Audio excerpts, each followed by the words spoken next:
A lot has changed at Potawatomi Hotel and Casino over the last 30 years. New construction has risen from the earth. Those buildings have expanded. Amenities have been added. But a few things have remained the same. We continue to offer the best in gaming entertainment, good jobs to thousands of area residents, and a giving spirit to those in need. 30 years is a mere snapshot of the Potawatomi's history in Milwaukee's Menominee Valley. This piece of land, where a beautiful river flows, green space abounds, and businesses now thrive, was home to the Potawatomi hundreds of years ago and prior to white settlement.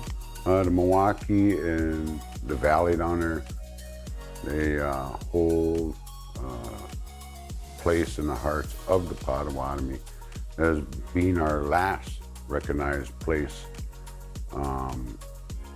that we had for our territory. It's always provided lots, I'm gonna say lots and lots of resource for years and years. A lot of people don't realize that Milwaukee and Chicago, places like that, were gathering areas. In the late 16th and early 17th centuries, three tribes that made up the people of the Three Fires, the Ojibwa, the Ottawa, and the Potawatomi, migrated to the area surrounding the Great Lakes. By the late 1600s, southeastern Wisconsin had become a welcoming home for many tribes, including the Potawatomi. By the 1830s, most of the land the Potawatomi called home was taken forcibly by the U.S. government. Some perished as they moved westward on what became known as the Trail of Death. Some made their exodus to the north woods of Wisconsin. The survivors of these exiles are the Forest County Potawatomi of Wisconsin. By the 1880s, the tribe settled in areas near Blackwell, Wabano, Carter, and Crandon. After generations of poverty for many in Indian country, an act of Congress provided new hope to tribal nations in 1988. The Indian Gaming Regulatory Act would set the framework for tribal gaming across the country. Even as this groundbreaking law was being debated, the wheels were turning for the Wisconsin Potawatomi. The tribe had an agreement to purchase 11 acres of land in the heart of Milwaukee, at 31st and State Streets, the former Concordia College campus. Located in an older, more historic part of the city, many neighbors were opposed to the idea of a bustling bingo hall in a residential area. It was then that the tribe purchased 7 acres of land in the once thriving Menominee Valley, a site that, at one time, served as the tribe's natural resource for food, such as wild rice. The area was later the engine driving Milwaukee's reputation as the machine shop of the world, before manufacturing hit hard times in the 1970s. Things started moving downhill pretty rapidly in the latter half of the 1900s, and we saw a lot of companies move out of the city or overseas, and the valley was left with hundreds of acres of abandoned factories, contaminated land, a forgotten river, and 91 was probably the lowest point. There was not much left. There was a lot of people that said that the valley was shot. There's nothing we could do down there, the land. And we took it on, and we're proud to say that we took it on. Plans were developed to erect a 40,000 square foot bingo hall in West Canal Street, with construction beginning in the late summer of 1990. Milwaukee's first tribally owned and operated bingo hall, with seating for 2,500 guests, was set to open the following March. When Potawatomi Bingo first opened, it was wildly popular, even though we were in the Menominee Valley, which was still in large part the dump of the city of Milwaukee. The parking lots were overflowing. It was soon evident that bingo was popular with area residents and had found a home in Milwaukee's Menominee Valley. It was also evident that the market was ripe for an expanded menu of gaming at the bingo hall. The people, the population in Milwaukee was literally screaming at the Potawatomis, we need more, we want more. And they wanted bigger bingo, they wanted casino. The decision to provide guests with a wider option of gaming entertainment required approval from local and state legislators. The ensuing fight for expanded gaming would be taken to the state capitol, city hall, the court system, and play out in the public eye. The same day the tribe signed our gaming compact, we also had to go to federal court to get a restraining order, which we prevailed on, and it's a permanent injunction at this point that the city and the state cannot shut down Potawatomi for Class 3 gaming so long as we have our gaming compacts in place. In 1992, the state agreed to a Class 3 gaming compact authorizing slot machines and table games. However, it would be another year before other legal hurdles would be cleared and expanded gaming would become a reality for guests at Potawatomi Bingo. It was a very exciting, nerve-wracking, litigious opening to the bingo hall back in 1991. Gaming was added and the business thrived. At the same time, Milwaukee's long-dormant Menominee Valley, once the city's hub of commerce, was springing back to life as well. We've seen over $1 billion invested throughout the valley, both public and private investment, but more than half of that comes directly through Potawatomi, either in their facilities here or in investments they've made in infrastructure like Canal Street and Potawatomi Circle, to investments in public spaces like Three Bridges Park. Slowly, the valley was moving from a relic of the past to a beacon of economic vitality. A renaissance was on the horizon. With dozens of businesses moving to the neighborhood, it has once again become a corridor of opportunity. Only decades removed from being the state's largest brownfield, it's now a model of environmental renewal. Having the partnership with Potawatomi, making some key investments at the city level, partnering with the state and others, we really have transformed this valley. So it really now has a tremendous amount of investments. A lot of this we owe to the thoughtfulness of the Potawatomi. With momentum building at the bingo hall and prospects for a renewed Menominee Valley on the front burner, the time was right for the Potawatomi to start thinking big. Plans were developed for a brand new casino building, housing expanded gaming, dining, a performance venue, and more. At that point, the tribe had to take a gamble. So we negotiated a gaming compact that allowed us to have 25 blackjack tables and 1,000 slot machines. With that compact in hand, we then took on the biggest construction project for the tribe at that point in its history. With a new compact allowing expanded gaming approved by the state in 1998, Milwaukee's Common Council gave their approval in 1999 for a $120 million, 250,000 square foot casino property.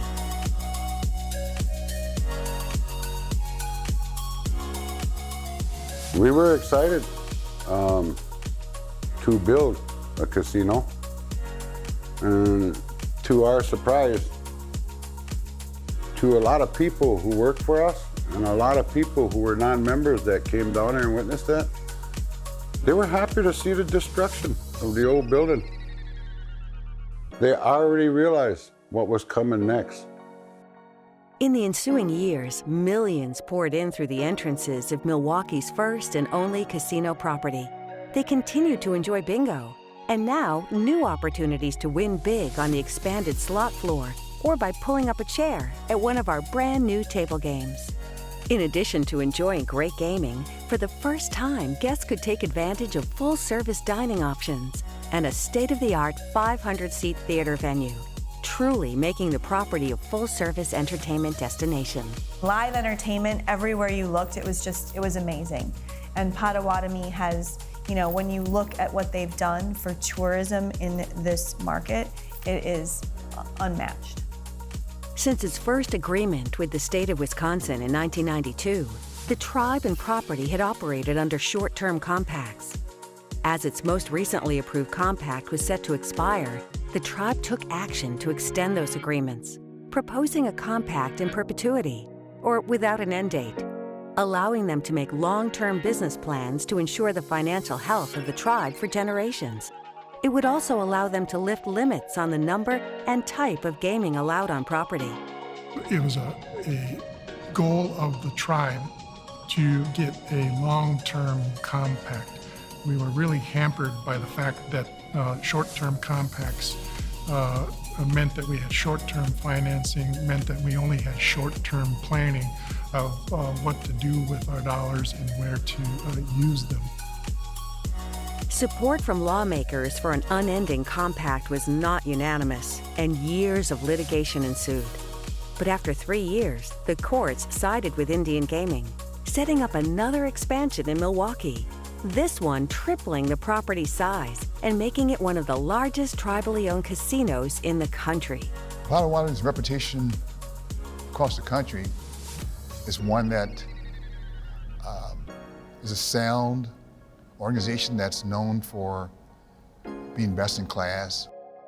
In the summer of 2006, ground was broken on a $240 million, 500,000 square foot expansion that would significantly increase gaming and other entertainment options. After 2 years' construction, thousands gathered for the expanded casino's grand opening to see firsthand the casino as we know it today, complete with a massive expansion of the gaming floor, new restaurants, and much, much more. While the property became one of the largest casinos in the Midwest, something was missing. So naturally, the next progression in the growth of the business was to build a hotel. Build something that the guests could feel comfortable staying here, something that they knew that we would take pride in and that they could tell their friends about. In early 2012, tribal and casino officials unveiled plans for a $150 million, 19-story hotel tower to be constructed adjacent to the existing casino property.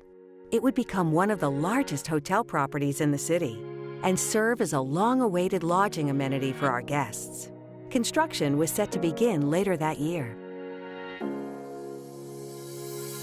Anytime you want to grow your business, you have to look outside of your local market. And we've had a number of guests come to the property that wanted to stay longer, but we simply didn't have the ability to keep them here.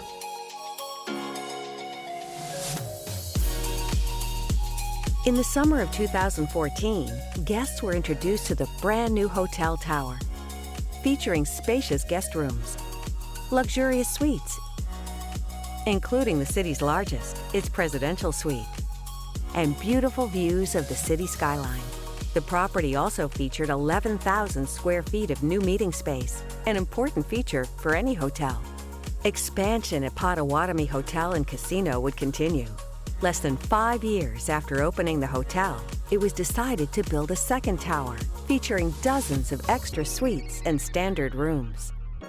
We wanted to right-size the property to make sure we had enough to accommodate our higher-end players. So we decided to move forward with additional suites as well as guest rooms to make us really meet the needs of our guests. My first thought was, this is a demand generator for our city. It's not something that's going to take from other hotels. This will truly create more visitors to our city. This is truly an entertainment destination. The property's success has translated into a new way of life in the North Woods of Forest County. I remember and grew up in the time period when the tribe had nothing. There were no prospects. Where once running water and electricity was a luxury, the tribe is now thriving. We have stabilized our finances and started to rebuild our culture, build the capital projects, the infrastructure, buildings, and healthcare centers, government centers, community centers, new roads. But it's also this time period where we started laying the foundation for future economic development. Over 3 decades, the story of Potawatomi Hotel and Casino wouldn't be complete without talking about its tremendous stewardship and care for the community. From those behind the scenes to others who serve on the front line, the property has provided employment to tens of thousands of local residents. we can't talk about none of this without all the people in Milwaukee who came forward to be employed and work for us. Today, when I go down there, I'm touched in my heart when I talk to employees who've been there for 20 years, 15 years, and when they talk to me and they say how great it's been for them to raise up their kids, buy themselves a house. Property also has a sound reputation in corporate philanthropy through its dozens of annual community sponsorships and its Heart of Canal Street campaign, which has provided more than $20 million to local organizations providing direct service to children in southeastern Wisconsin. The business has also continued its history of moving Milwaukee forward, becoming the first sponsor of the city's streetcar in 2018. The Potawatomi has been a partner in dealing with issues ranging from the streetcar to investment in community activities to supporting this valley. All of those are ingredients as to what makes a community even stronger. Over 30 years, Potawatomi Hotel and Casino has transformed from a fledgling bingo hall into one of the most successful tribal casino properties in the United States. Calculated risks from our leadership, kudos to them. Thankful for past leadership for taking a chance. Along the way, its success has provided a sense of renewal, has given back, and will help the business continue to build on its legacy.